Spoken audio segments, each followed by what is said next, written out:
8850페이지 표시문 내겠습니다.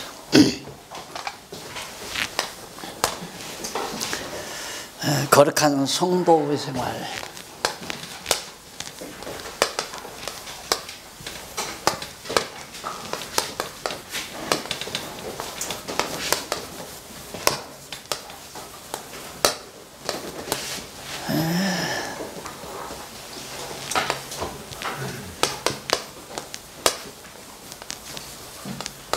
데살로니가 전후서 전체가 거룩한 성도의 생활.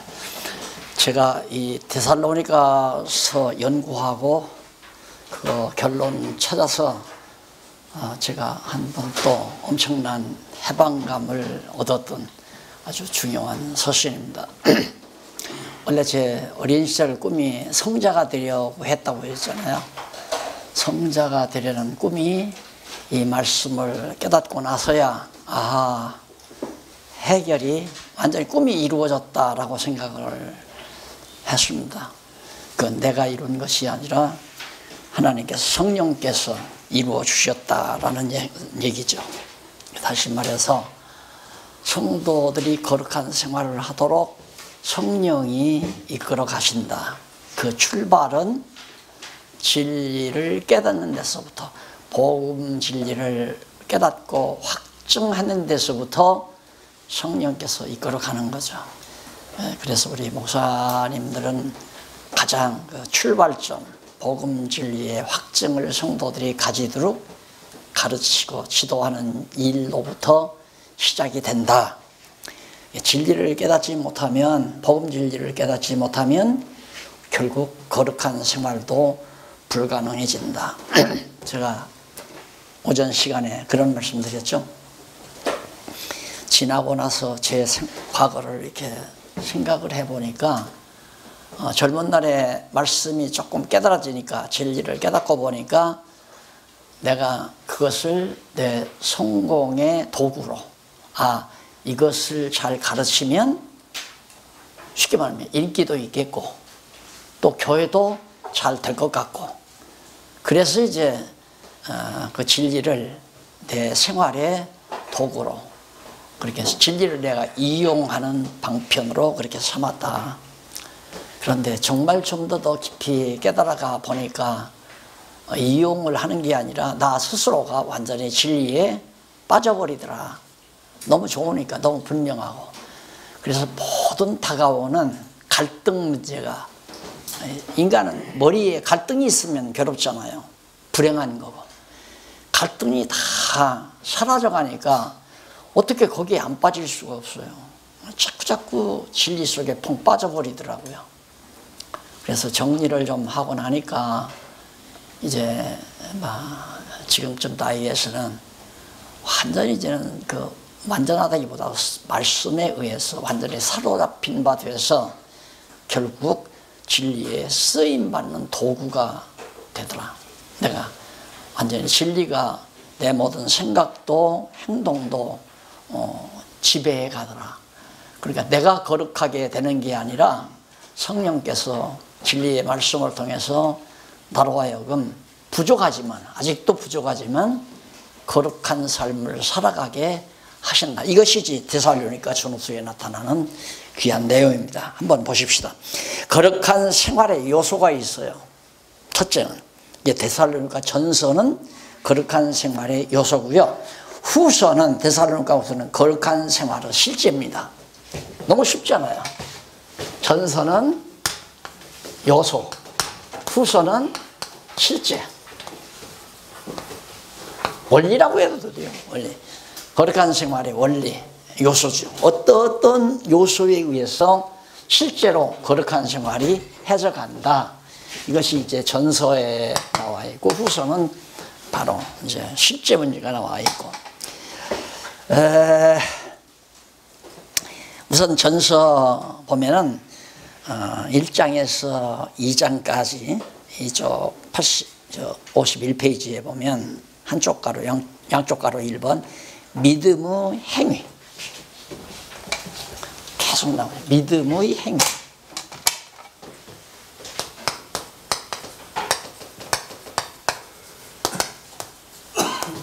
원리가 똑같잖아요. 아까 오전에도 말했지만 확실한 복음 진리를 깨닫게 되면 확정이 떨어지니까 믿어질 거 아니에요. 그 믿음의 행위가 결국 굳은 믿음의 생활로 진입시킨다. 견고한 믿음의 생활이 어떻게 나오는가? 믿음의 그 행위죠. 믿음의 생활이란. 그게 바로 진리에 대한 확증이 떨어지면 믿어져서 그 믿음의 행위로 나온다. 그런 얘기죠. 그래서 믿음의 행위로 생활이 나온다.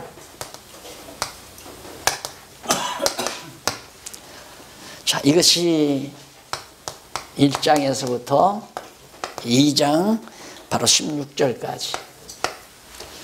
그러니까 우리가 성경을 이렇게 연구하고 볼 때 어쨌든 제가 부족하지만 이렇게 딱딱딱딱 단락을 지어서 주제를 잡아 놓았으니까 문제는 이게 참 어렵잖아요. 이게 주제 잡는다는 것이.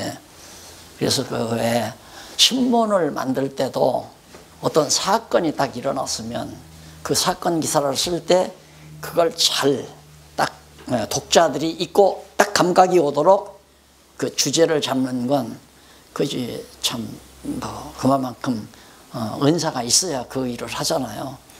그걸 이제 제가 최선을 다해서 이렇게 해놓으셨기 때문에 참고를 하시면 성경을 이해하는데 훨씬 더 도움이 되시리라고 생각합니다. 하하, 1장에서 2장 16절까지는 믿음의 행위로 살아가는 삶의 내용이구나. 그러면 목사님들이 예를 들어서 1장 7절로부터 오늘 13절까지 읽고 주일날 메시지를 준비한다. 그러면 이 큰 제목을 전제하고 그 부분을 설명하면 그게 진짜 이제 강론 설교가 되는 거죠. 강론 설교. 그렇지 않고 거두절미하고 위에 이론, 위에 것 빼고 아래 것 빼고 하면 이렇게 사십시오. 저래야 됩니다. 이래야 됩니다. 그럴 수밖에 없잖아요. 연결시키면 하나님께서 이렇게 진리를, 성령께서 진리를 깨닫게 해서 우리로 하여금 이렇게 거룩한 생활을 살아가도록 하십니다. 그러니까 우리는 성령의 교통하심 안에서 늘 말씀을 상고하고 사는 것이 바로 거룩한 생활의 첩경입니다. 이렇게 설명할 수가 있는 거죠. 자, 그러면 그 말씀 가운데 넘어가서 1장 1절로 4절까지 보면 믿음의 역사와 사랑의 수고 그리고 소망의 인내. 사랑, 믿음, 소망, 사랑 나오죠. 믿음의 역사. 믿음으로 행동하니까 역사가 나타날 거 아니에요. 그 다음 믿음의 역사가 믿음의 행위는 사랑의 수고로 등장하는 거고요. 믿음의 행위가 사랑의 수고로 나타나고 바로 그 사랑의 수고를 하는 것은 소망의 인내가 있기 때문에 바로 소망을 향해서 늘 참고 견디는 믿음이 있기 때문에 바로 믿음의 역사를 사랑의 수고로 감당해 나가는 것이다. 그래서 여기 바울과 실로아노와 디모데는 하나님 아버지와 주 예수 그리스도 안에 있는 데살로니가인의 교회에 편지하는데, 자, 이것을 한동안 뭔 일이 있었느냐, 한국교회에 무슨 일이 있었느냐면, 예를 들어서 영상 놓고 예배를 드린 것이 성경적이냐? 아, 그건 아니다. 왜? 큰 교회가 막 각 지교에다가 자기 영상 해놓고 본교회에서 설교를 하면 각 지교에 전부 다 나가니까, 영상으로 나가니까 그걸 반대해가지고 비성도덕이다 하지만, 바울은 글로 했잖아요. 영상도 아니고 글로. 편지로 목회했잖아요. 상관이 없는 거예요. 문제는 진리 내용 전달입니다. 어떻게든지 진리 내용이 전달된다면 그것으로 상관이 없는 거죠. 꼭 사람의 얼굴을 맞대고 성경을 설명하고 이럴 필요가 없다는 얘기입니다. 그러니까 지금 우리들의 매체 같은 경우는 얼마나 좋은 시대예요. 정말 복음 전하기 너무너무 좋은 시대. 그럼 예를 들어서 어느 에라는 목사님이 정말 전하는 복음을 하나다로 전파하고 싶다 했을 때 그걸 전부 다 녹음해가지고, 녹화해가지고, 침 만드니까 우리 김연원이 보니까 요런 거 하나 있더라고요. 딱, 요만한 거. 그래, 앞으로 이북 선교, 이북이 지금 요런 추세로 그냥 나가게 되면 팍 열릴 수도 있잖아요. 요런 거 하나 그냥 보내주면, 요런 거 하나 보내고, 컴퓨터 하나 보내면, 그냥 목사님이 선교사 보내놓고 한 달에 400만 원, 500만 원 선교사 생활비 보낼 필요가 없죠. 그렇잖아요. 그거 하나 이북의 관련자에게 보내든가, 서로 교류가 돼가지고 이북의 지하교회 대표자에게 그거 하나 딱 보내줘 버리면, 그거 놓고 매주일 컴퓨터 틀어놓고 열댓 명, 한 20명 앉아서 컴퓨터 해놓으면 이만한 화면으로 또 나오고, 이거 스크린으로 나오거든요. 그렇게 해서 복음이 증거되는 이런 시대에 우리가 사는 거예요.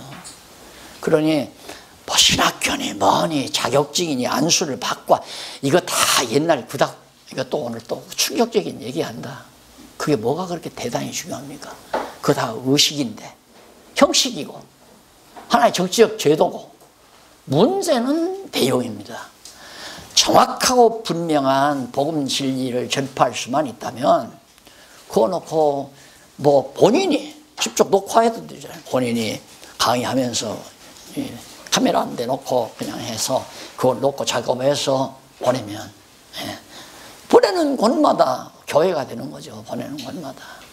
바울은 감옥에 앉아서 글로, 그때는 뭐 컴퓨터도 없고 타자기도 없으니까 손으로 썼을 거 아니에요. 그래서 친필로, 내 손으로 친히 썼다, 친필로 써서 말해. 그리고 또 뭐 눈이 어두울 때는 대피를 했다, 뭐 이렇게 성경에 나오듯이 그렇게 해서 복음을 전파하는 겁니다. 이게 복음 전파의 방법은 직접 말로 할 수도 있고, 글로 할 수도 있고, 영상으로도 할 수 있고, 라디오 방송으로도 할 수 있고, 전파 매체를 통해서 얼마든지 복음 전도가 가능한 시대에 우리가 살기 때문에, 문제는 그겁니다. 목사님들의 생활 문제가 가장 심각한 거죠. 그래서 다른 분들은 글쎄 그게 다 성공하는지 안 하는지 모르겠어요. 나도 그거 하려고 했으니까 커피점을 한 30년 전부터 계획을 했거든요. 왜? 나는 절대 생활에 얽매이지 않고 복음 전한다, 이 생각을 갖고, 만약에 예초하면 내가 커피점을 해서 운영하면서 내가 교회에 말씀을 전하는 일을 하겠다. 그런데 하나님께서 커피점까지 인도 안 하더라고요. 커피 한 번도 하려고는 했죠. 그래서 한 10년 전까지만도 커피 선물 들으면 다 사놨어요. 박스로 몇 박스가 됐었어요. 해외 갔다 오면 사고. 그거 다 괜찮은 줄 알았어요. 볶아놨으니까. 그랬더니 나중에 후배가 보더니, 아이, 목사님 이거 다 못 써요, 이미. 이거 지금 이거 안 돼요. 다 이거 버린 거예요. 그래서 한 10여 년 전에 다 버리고 말았지만, 왜? 그때는 내가 먹고 살려고 한 게 아니라 포비 좀 해서 후배들 계속해서 연구하고 전하는 일에 나라도 생활비를 좀 담당해야 되겠다, 그 구상을 가지고 그걸 하려고 했죠. 커피숍에서 솔직한 얘기로 한 달에 한 돈 1,000만 원만 벌면 뭐 연구원들 한 2-3명 뒤 협조해 줄 수 있잖아요. 그래서 그거 하려고 했는데 하나님이 그렇게 안 하도록 또 환경을 다 만들어 가시고 그랬는데, 복음 전하는 방법은 정말 복음만 전한다면 얼마든지 할 수 있습니다. 얼마든지. 우리 지금 이정춘 목사님은 연세가 좀 높으시니까 이런 전자제품 이거 못 만져서 이제 저러시는데, 그냥 가슴이 펄펄펄 끓어요. 가르치고 싶고 전하고 싶어서. 그러나 젊은 분들 같으면, 나도 지금 그러잖아요. 여기 올 때는 오지만은 안 올 때는 그냥 구석방에 앉아서 지금도 자판 위에서 두들기고 있잖아요. 그걸 글로 만들어서 전하려고 하고, 여기 오면 우리 장로님이 녹화해서 전 세계로 퍼뜨리고. 좀 깊이 관심 있게 들어두시는 게 좋을 겁니다. 앞으로는 이런 방향이 굉장히 이제 신속하게 우리 앞에 다가오리라고 생각을 해요. 그리고 거기 그러면서 은혜와 평강이 너에게 있을지어다면서 우리가 너희 무리를 위하여 항상 하나님께 감사하고 항상 감사하고 기도할 때 항상 기도하라 범사에 감사하라. 항상 감사한다는 건 범사에 감사한다는 얘기예요. 항상 기도하라는 말도 역시 늘 쉬지 말고 기도하라는 얘기고, 그리고 너희를 말하면 너희를 늘 기도할 때 언급하는 것은 너희 믿음의 역사, 사랑의 수고, 주 예수 그리스도에 대한 소망의 인내, 이게 거룩한 생활의 기본입니다. 거룩한 생활이 뭐냐? 범사에 감사하고 항상 쉬지 말고 기도하고 항상 기뻐하는 거. 이게 바로 거룩한 생활의 기본이에요. 딱 기본. 근데 그게 진리가 아니면 불가능해요. 아까도 말했지만 당장 내게 생활이 어려움이 왔는데 그거 감사한다? 그건 보편적으로 진리가 아니면 불가능한 얘기입니다. 아하, 하나님께서 나를 좀 내 자리로 보내시려고 이런 어려움을 주는구나. 이렇게 했을 때는 참 감사하잖아요. 하나님이 나에게 관심을 가지고 계시다니까. 예를 들면 철없는 아이들은, 또 철없는 학생은 선생님이 한마디예요. 예, 너 어제 놀았구나 하면 아이는 기분 나쁘죠. 철부지하는 건 기분 나쁘다 말입니다. 그러나 철든 학생은 선생님이 내 생활에 대해서 굉장히 관심이 있으시구나. 예를 들면 목회자도 그러죠. 주일날 성도들이 많이 나왔어요. 근데 지난 주일날 안 나온 거라 아무 말도 안 하고 내버려 두면 어리석은 자는 좋아해요. 목사님이 아마 나 지난 주일날 안 나온 것 모르는가 보다 하고 은근히 목사님이 나한테 속았다는 것에 좋아해요. 그래, 지혜로운 성도는 그게 아니죠. 목사님이 말하기에 슬쩍 지나는 말이라도 목사님, 집사님 아니면 성도님 지난주일에 좀 몸이 불편하셨나요? 이 말 한마디만 해도 영리하고 영특한 성도는 목사님이 내 영혼에 대해서 관심이 많으시구나. 그거 아니에요. 마찬가지로 하나님께서 내 생활에 직접 개입하신다고 하는 것은 하나님이 나에게 큰 관심이 있으시다는 거거든요. 사랑의 표현이고, 그렇기 때문에 감사할 수밖에 없죠. 내가 어렸을 때 어느 권사님 손자 녀석이 자꾸 권사님이 나한테 붙여주니까 내가 이뻐하고 같이 좀 놀아주고 그랬더니만 이놈이 내 연구실까지 찾아 들어오는 거예요. 그러니 이거 어린 거 내쫓을 수도 없고 잠깐 찾아 들어오면 숨바꼭질도 해주고 좀 놀았더니만 이게 이제 머리에 배겼던가 봐요. 그게 커지니까 이제 저 할머니도 못 들어가게 하고 그래서는 안 된다고 하고 안 했어요. 그래 이제 교회 학교 초등부가 딱 돼가지고 됐는데, 예, 유년부 졸업하고 유치부 졸업하고 이제 초등부로 넘어가는데, 졸업식 때 내가 한 번씩 안아주면서 졸업장을 주고 그랬거든요. 그때만도 안아주고 졸업장을 주는데 이 녀석이 뭐라고 그러냐면 딱 나를 쳐다보더니만 목사님 저한테 관심이 있으세요? 하고 질문한 거야. 목사님 나한테 관심이 있느냐 이거야. 그동안 전혀 거들떠보지도 않더니만 왜 갑자기 안아주느냐 이 말 아닙니까? 이 자식이 보니까 용기하구나. 도리어 목사님의 관심을 받고 싶었구나. 이런 생각 때문에 좀 생각을 했습니다만은, 하나님이 우리를 간섭하시니까 가난하게도 하고 벽들게도 하고 어렵게도 하고 형통하게도 하고 웃게도 하고 울 수 있는 환경도 주고 그러면서 우리를 키워가시려고 하는 건 너무 분명하잖아요. 그래서 진리를 알고 나면 범사감사가 나오는 거고 항상 기뻐하게 되는 거고 쉬지 않고 하나님의 선하신 뜻을 늘 바라면서, 예, 이 목사님 잘 못 들어요. 이 목사님 이렇게 보면 계속 생각이 어떻게 하면 이 진리를 좀 많은 분들에게 좀 그거 하나밖에 없는 것 같아요. 한 번 만나도 그렇고 두 번 만나도 그렇고 그냥 만나면 그런 쪽에서 오늘 또 만나니까 지금 막 방송국에다가 문자 광고 내가지고 오는 사람들을 성경 가르치려고 지금 그거 지금 다 계획하고 계시네. 오직 소원이 어떻게 하면 주님의 기뻐하시는 뜻을 이룰까 하는, 항상 기도하는 거거든요. 그것이 거룩한 생활의 기본 바탕이다. 그러니까 범사 감사가 안 나오고 항상 기쁨이 없고 인내, 소망이 없으면, 하나님 나라에 대한 소망이 없으면 절대 거룩한 생활은 불가능하다 그 말이에요. 거룩한 생활이 뭐냐면 항상 기뻐하고 쉬지 말고 기도하고 범사에 감사하는 것이 기본이니까, 바탕이니까.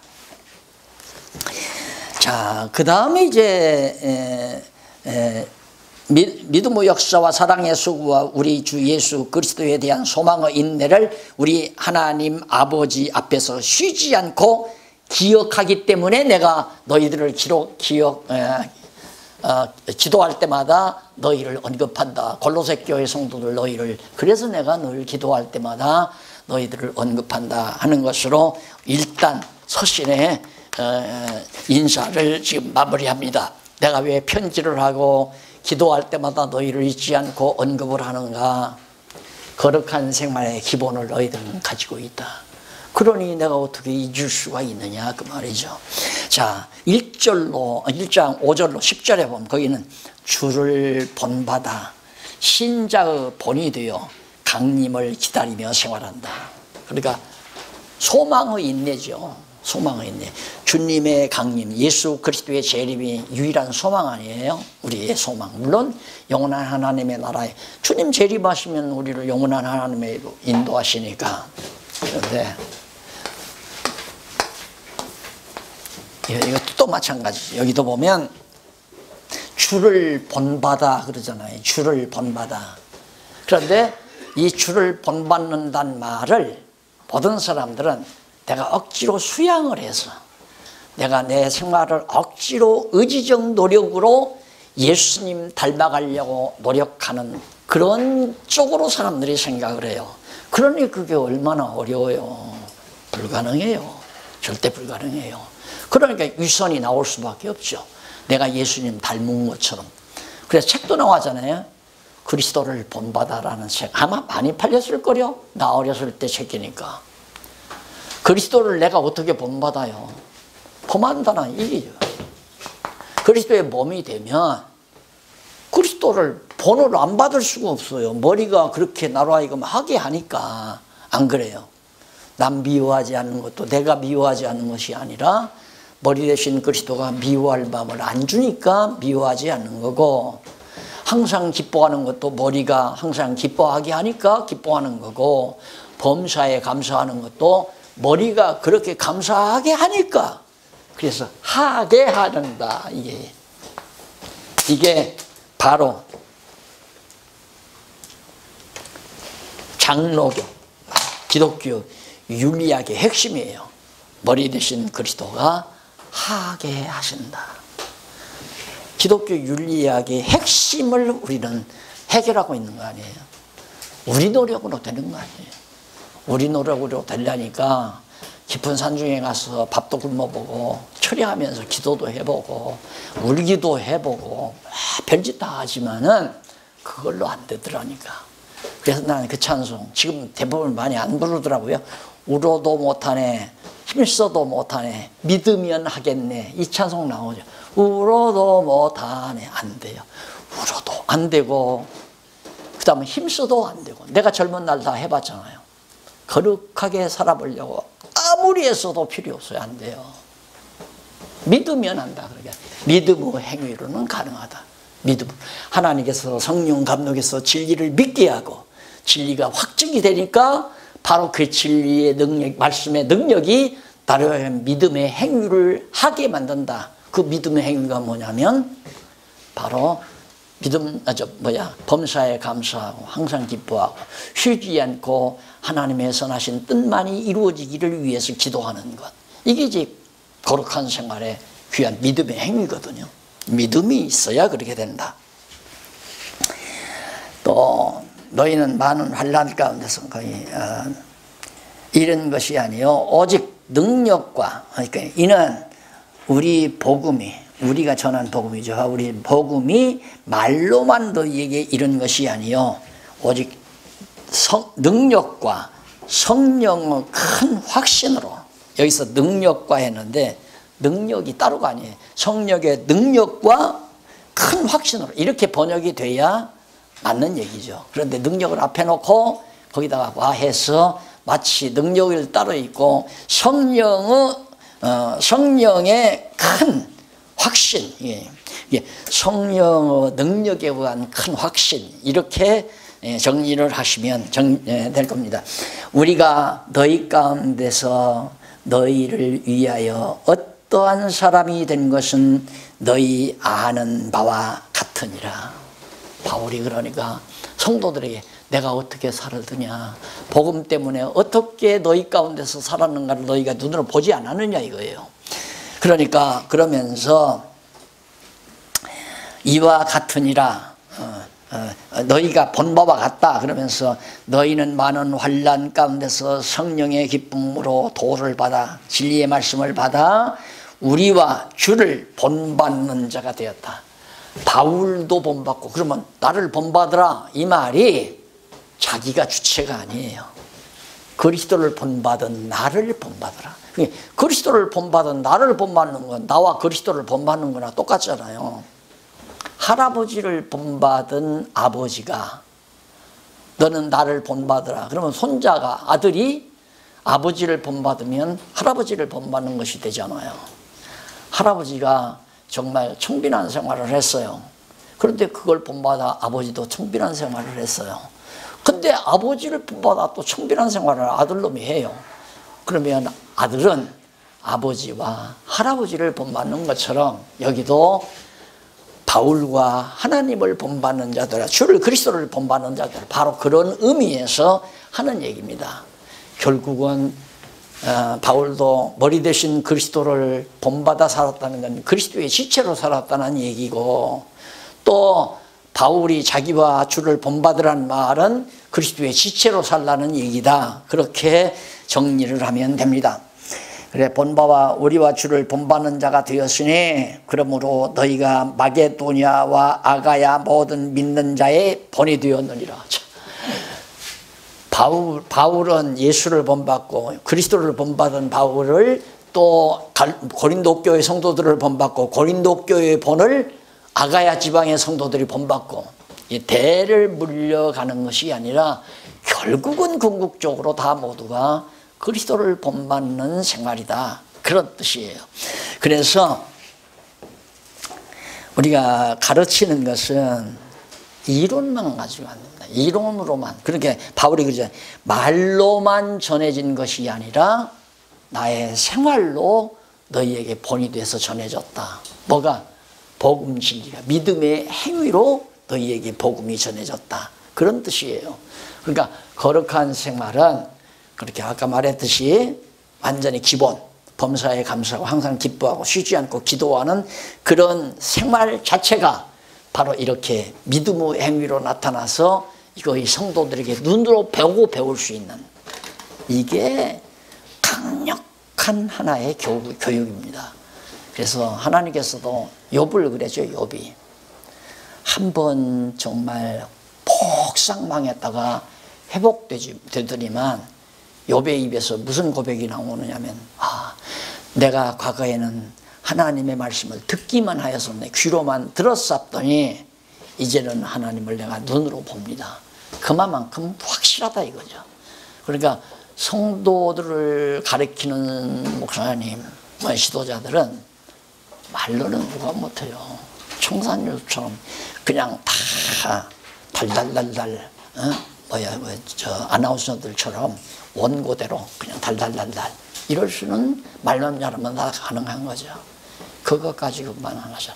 원래 바울은 말에 둔하다고 그랬어요. 말에 둔하다고 했지만 바울이 복음을 위해서 감옥에 갇혀 고생하는 그 자체도 엄청난, 내가 1987년 영화 그거 보고 충격을 받았다고 그러잖아요. 저렇게 세상적인 진실을 전하려는데도 총알 속에 목숨을 내걸고 뛰어들어가다니, 촬영하려고, 현장 촬영하려고. 그런 걸 보면서 내가 충격을 받았죠. 그런데 영원 불변의 이 진리를 위해서 죽음을 불사할 수가 없을까? 이런 생각이에요. 그게 엄청난 교육을 받은 거 아닙니까? 이게 보여준다고 하는 것은 그만큼 강한 휘를 전달시키는 것이다. 느낌을 전달시키는 것이다 하는 얘기. 그래서 기쁨으로 도를 받아 우리와 주를 본받는 자 되었으니 7절 그러므로 너희가 마게도냐와 아가야 모든 믿는 자의 본이 되었는지라. 8절 주의 말씀이 너희에게로부터 마게도냐와 아가야에만 돌릴 뿐 아니라 하나님을 향하는 너희 믿음의 소문이 골로새 교회 믿는 성도들의 소문이 각처에 퍼짐으로 우리는 아무 말도 할 것이 없노라. 너희들이 얼마나 복음에 합당한 본된 거룩한 생활을 하는지 그 소문이 다 퍼져버리니까 내가 말을 할 필요가 없다 이 말이에요. 그러니까 말보다는 삶이 얼마나 중요한가, 바로 믿음의 행위가 얼마나 중요한가. 말은 뭐 청산유수처럼 다 잘하지만 믿음의 행위가 나타나지 않는다면 그건 안 된다 이거죠. 그건 힘이 없다. 그러면서 9절에 너희가 우리에게 대하여 스스로 고하기를 우리가 어떻게 너희 가운데 들어간 것과 골로새 교회에 들어갈 때 얼마나 바울이 고난과 협박과 두려움 속에서 얼마나 바울을 죽이려고 하는 적들이 따라다니는 상황 속에서도 골로새 교회에 처음 들어가서 너희가 어떻게 우상을 버리고, 우리가 들어가서 처음 복음을 전할 때 잘못된 우상 다 저버리고 하나님께로 돌아와서 사시고 참되신 하나님을 섬기며 또 죽은 자들 가운데서 다시 살리신 그의 아들 하나님의 나라로, 아들의 나라로, 하늘나라로부터 강림하시를 기다린다고 말하니 이는 장래 노하심에서 우리를 건지시는 예수시니라. 자, 결론은 그거예요. 아까 말했듯이 그렇게 항상 기뻐하고 쉬지 말고 기도하고 범사에 감사하는 거룩한 생활의 기본 바탕에서 중요한 것은 이제 나타나는데 뭐가? 예수 재림을 소망으로, 예수 그리스도의 재림이 유일한 소망으로, 그 재림을 소망하고 이 땅 위에서 살아난다. 그러니까 땅 위에 소망을 두면 안 되죠. 예를 들면 이렇게 해서 형편이 좀 나아지면 나도 어디 참 조용한 곳에 좋은 별장처럼 하나 지어서 이렇게 살아야 되겠다. 이런 걸 소망하고, 하나님이 그런 환경 주시면 해도 상관은 없지만은 그걸 소망하고 살 수는 없잖아요. 이제 나도 이렇게 해서 은퇴를 하게 되면 그때 이제 여유가 생겨서 나도 해외 여행을 즐기고 정말 편안하게 하고 싶은 일 해가면서 살아야 돼. 이것도 다 땅에 있는 소망을 가지는 거죠. 이런 소망이 없어지는 방법은 예수님의 재림에 대한 소망이 확실해야 되죠. 야, 주님 오신다. 나는 이런 생각을 해봐요. 이 땅에다가 내가 돈을 벌어서 롯데 빌딩, 지금 잠실에 있는 거잖아요. 120층짜리, 120 몇 층인가. 그걸 지어놨어요, 내가. 근데 예수님이 오늘 오시는 거야. 야, 정말 따라가고 싶을까, 예수님한테. 그래요? 예수님 오시는데 맞이하러 가고 싶겠어요? 네. 나는 맞으러 가죠. 지금 생각해야 롯데빌딩 다 걷어치워버리고. 근데 따라가는데 롯에 쳐놓아서 살지도 모르죠. 아쉬워서. 아이고 좀 천천히 오시지. 네. 한 20, 30년 누린 다음에 오시지. 왜 벌써 이렇게 오시오?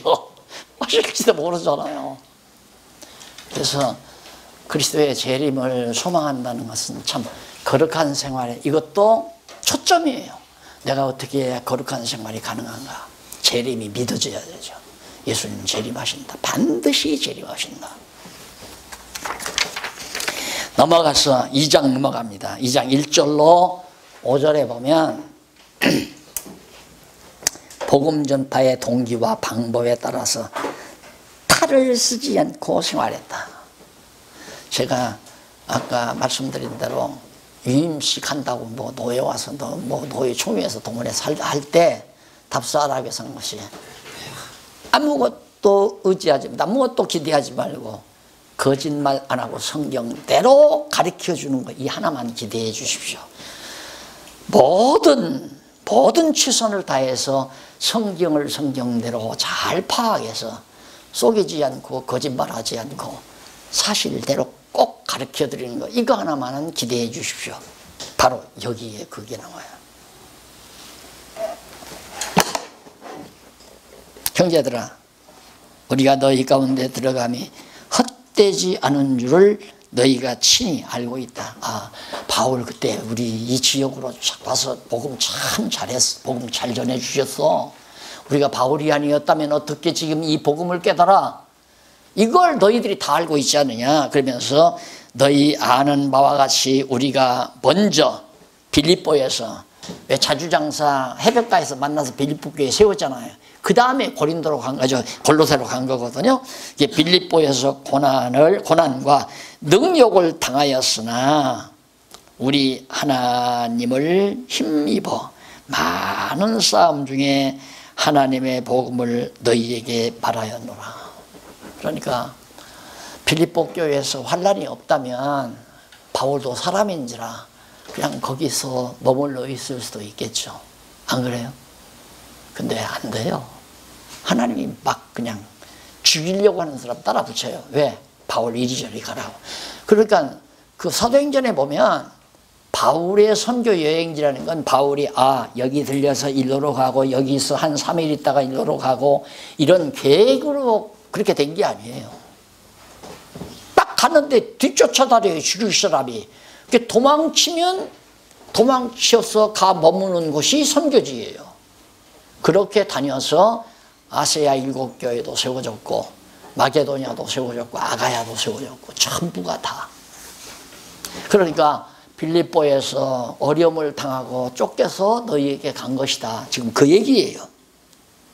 많은 싸움 중에 하나님의 말씀 복음을 너희에게 말하였노나 우리의 권고는 간사함에서 뭔가 간사스럽게 뭔가 뭘 너희들로부터 뭘 취하려고 그건 아니다 이거예요. 내가 골로새 갔을 때 너희들에게서 뭘 취하려고 간사하게 한 것이 아니다. 간사해서나 부정해서 난 것도 아니요. 그 다음 계획에 아주 흉측스러운 계획에 있는 것도 아니라 오직 하나님의 옳게 여기심을 입어 복음을 전할 부탁을 받았으니 우리가 이와 같이 말하면 사람을 기쁘게 하려 하며 아니요 오직 우리 마음을 감찰하시는 하나님을 기쁘시게 하려 함이라.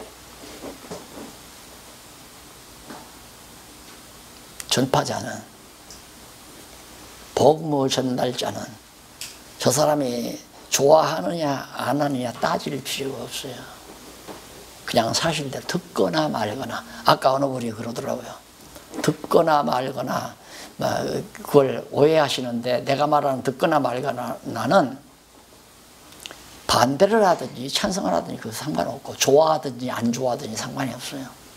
그냥 말씀대로 사실대로 전해주었다. 바울이 그 말이에요. 나는 사람을 기쁘게 하려고 전한 게 아니다.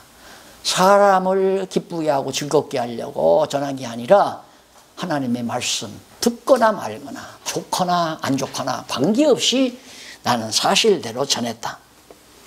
왜? 사람 기쁘게 하려는 것이 아니라 하나님께서 나를 사신으로 사도 전달자로 심부름꾼으로 나를 시켰으면 가서 주인이 시킨 말대로 전해야지. 가서 돈 받아와라. 이자 받아와라. 주인은 가서 5,000원만 이자 달라고 그래라. 그리고 5,000원 시켰는데 지가 가서 7,000원 달래요. 7,000원 받아서 2,000원 빼먹는 시. 그건 아니지 않느냐 이거예요. 주인이 시킨 대로만 가서 전달하는 것이 종이 해야 될 일이다. 그래 나는 그래서 그렇게 했다. 내가 가서 간사스럽게 너희들 귀 즐겁게 하려고 전한 게 아니다 그 말이에요. 그게 참 거룩한 생활 아니에요. 전달자도 전하는 자도 거룩한 생활이고, 사람 기쁘게 하는 건 절대 전하는 게 아니에요. 오직 하나님의 기뻐하시는 뜻대로 생활하는 것이 거룩한 생활인데, 복음 진리가 그렇게 바울을 만들지 않아요. 너무 좋은 거니까, 너무 확실하고. 넘어가서 11절로 16절에 보면 말씀의 역사로 유대교회를 본받아 고난받으며 생활했다 그랬어요. 유대교회를 본받아서 고난받으며 생활. 그게 이제 곧 믿음의 행위예요. 너희도 아는 바와 같이 우리가 너희 각 사람에게 아비가 자기 자녀에게 하듯 권고하고 위로하고 경계하노니, 이는 너희를 부르사 자기 나라와 영광에 이르게 하시는 하나님께 합당히 행하게 하려 함이니라. 거룩한 생활이란 하나님께 합당하게 행하는 것, 이게 곧 거룩한 생활, 구체적인 거룩한 생활의 실제인데, 그 합당하게 행하는 것이 뭐냐면, 각 사람에게 아비가 자식에게 하듯이, 목회는 반드시 아비가 사랑하는 자식에게 하듯이, 때로는 책망도 하고, 때로는 권고도 하고, 때로는 이해도 시키고, 그러면서 하나하나 키워가는 것이죠. 아니면 그건 아니다. 네가 그렇게 한 것은 형에게 잘못한 것이다. 그렇게 형을 욕하고 형을 비난하는 건 동생으로서 잘못한 것이다. 깨닫게 해주고 타일러주고 때로는 격려해주고, 그러면서 아비가 자식을 키우는 것처럼 그렇게 해서, 어떻게, 왜 그렇게 해야 하는가?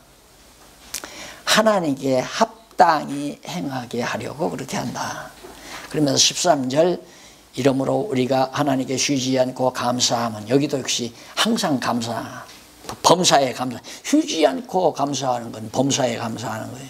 감사하면 너희가 우리에게 들은 바 하나님의 말씀을 받을 때에 사람의 말로 아니하고 하나님의 말씀으로 받았음이니 진실로 그러하다. 바울 말로 너희가 들은 게 아니지 않느냐. 내가 말로 전해줬지만 내 말로 들은 것이 아니라 너희들이 정말 하나님의 권위의 말씀으로 받았기 때문에 그 말씀이 너희로 하여금 쉬지 않고 감사하게 만들었다. 그러니 하나님의 말씀을 말씀대로만 잘 가르치면 성도들이 항상 감사하고 살 수 있다는 얘기 아니에요. 즉 거룩한 생활이 가능한 거죠. 거룩한 생활이. 제 목사님에게 부담 주는 게 뭐냐면 늘 짜증하고 불만이 가득하고 감사함이 없고 그냥 뭔가 짜증스러워하는, 늘 교회 와도 이 말을 찌푸리고 있는 성도, 제일 목사님에게 부담 주잖아요. 교회 오는 성도가 늘 밝고 활달하고 마음이 평안하고 늘 행복해하는 성도, 그런 성도는 목사님에게 큰 위로가 되고 힘이 되는 거 아니겠습니까? 그러니까 하나님의 말씀을 하나님의 말씀으로 받아야지, 사람의 말로 받으면 그렇게 안 된다 이거죠. 그런데 보통 듣기를 그냥 오늘날 한국교회 성도들은 목사님의 말씀을 하나님의 말씀으로 받는 거예요. 왜? 성경은 모르니까.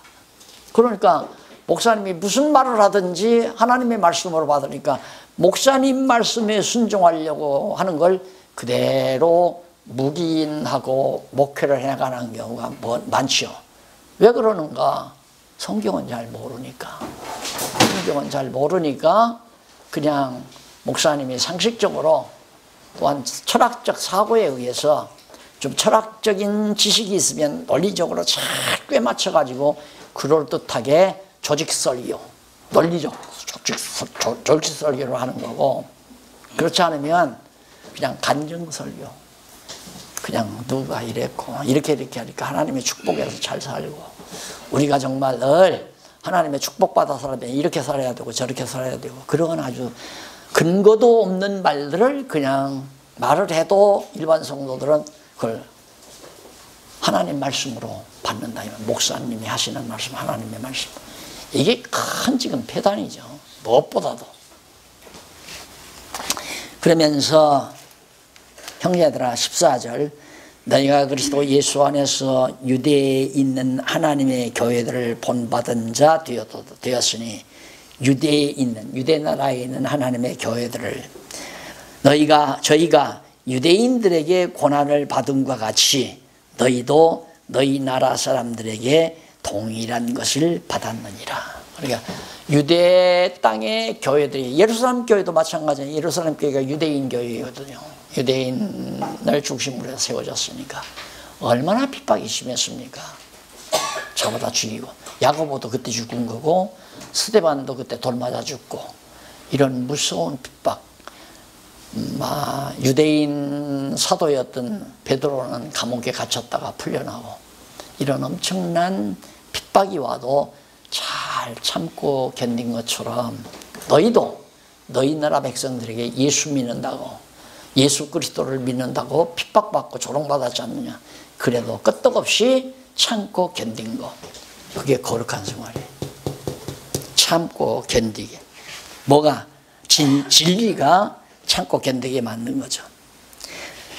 자, 그러면서 15절 유대인은 주 예수와 선지자들을 죽이고 우리를 쫓아내고 바울도 쫓아냈잖아요. 하나님을 기쁘시게 아니하고 모든 유대인들이 그랬단 말이죠. 모든 사람에게 대적이 되어 우리가 이방인에게 말하여 구원 얻게 함을 저희가 금하여 자기 죄를 항상 채우매 노하심이 끝까지 저희에게 임하였느니라. 현실도 그렇잖아요. 현실도. 그러니까 유대인들이 얼마나 유대인 교회들을 유대 땅에 있는 교회들을 핍박했는지 쫓아내고 몰아내고 잡아 죽이고 그래서 결국은 나와서 바로 골로새 교회 너희에게 복음을 증거한 것이다. 그게 하나님의 뜻대로 된 거예요. 이제 유대인의 구원은 끝내고 이방인의 구원 시대를 이끌어가기 위해서 유대인들은 예수를 거부하고 예수를 십자가에 못 박아 죽이게 하고 또 세워진 유대인 교회도 핍박해서 다 흩어버리고 왜? 이방인 교회를 세워가시려고. 그래서 이렇게 성경을 배우다 보면 모든 섭리가 하나님의 완전히 짜여진 계획대로 이루어져 간다는 사실이 자꾸 믿어지지 않아요. 이스라엘 백성도 출애굽기에 보면 자 홍해바다 건넜잖아요. 건너자마자 바로 블레셋 길로 이렇게 블레셋 길로 바로 가버리면 홍해바다 안 건너도 돼요. 저쪽으로 가니까 안 건너고 그냥 블레셋 길로 가면 육지로 그냥 갈 수 있어요. 그런데 하나님께서 돌려놓는 거예요. 홍해바다 길로 돌아가게. 왜? 앞이 딱 막히게 하려고. 홍해바다는 완전히 함정 속으로 하나님이 이스라엘 백성들을 애굽에서 나오자마자 이끌어간 거예요. 왜 그러는가? 여호와 경외하기를 가르쳐야 되잖아요. 그래서 그런 어려움을 주어가지고 그 다음 시내산 쪽으로 정반대 쪽으로 블레셋 길로 가요. 블레셋 길로는 7일이면 가요. 가나안 땅. 일주일이면 갈 수 있는 길인데 반대 길로 시내산 쪽으로 가다가 자꾸 멈추고 그러다 보니까 40년이나 걸렸잖아요. 왜?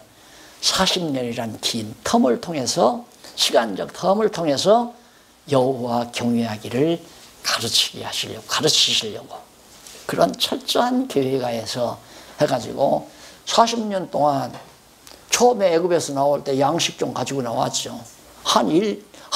좀 지나니까 다 떨어져 버렸어요. 먹을 거 다 떨어져 버렸어요. 그러니까 그 원망을 하니까 하나님께서 메추라기 만나 내려서 먹이기 시작하잖아요. 참 놀랍죠. 왜? 여호와 살아계시다는 걸 알고 경외케 하려고. 또 물이 없는 쪽으로 물이 있는데 마라 쓴물이 있는 쪽으로 또 인도해 가요. 왜? 또 원망 좀 해보라고. 안 믿어지면 원망하라고. 아니야 달까 가서 원망하잖아요. 쓴물이 나오니까. 그러니까 또 단물 만들어서 먹이잖아요. 그러고는 엘림으로 오아시스 있는 쪽으로 가서 탁 장막을 치게 만들어요. 그런 것들이 다 여호와 하나님, 살아계신 여호와를 경외하게 하는 방법입니다. 마찬가지로 어찌 그런 일들이 바로 광야에 있는 이스라엘 백성들에게만 주어지게 돼요. 오늘 우리에게도 그렇다. 어려움을 주었다가 헤어나게 하시고, 어려움을 주었다가 또 헤어나게 하셔서 여호와의 능력을 보고 여호와 하나님 경외하기를 우리들로 하여금 배우게 하시려고 하시는 일을 우리가 알기 때문에 가난에도 감사하고 병들어도 감사하고 멸시를 받아도 감사하고 억울한 일을 당해도 감사하고 범사에 감사하는 거룩한 생활이 가능하다가 아니라 가능해진다. 왜? 성령께서 그렇게 우리를 인도해 가시니까. 그래서 말씀의 역사로 유대교회를 본받아 우리들도 고난받으며 생활하게 됐다. 그런 얘기예요. 그래서 우리를 쫓아내고 또 우리가 16절 이방인에게 말하여 구원 얻게 함을 저희가 금하여 자기 죄를 항상 자기들이 채웠다. 그 죄가 얼마나 컸든지 오늘까지 유대인 환란에서, 아직 유대인 환란 안 끝났어요. 유대인 환란이 언제 끝나느냐면 이제 예수님이 이제 이방인의 구원 끝내고 유대인들의 구원이 시작될 때 바로 환란이 끝나요. 3차 환란이, 세 번째 환란. 그럼 세 번째 환란 기간이란 말입니다. 이게. 예수님 죽을 때 그 죄를 다 우리 자손에게 돌려달라고 꽈함 쳤잖아요. 그대로 되는 거죠. 자, 차 한 잔 드시고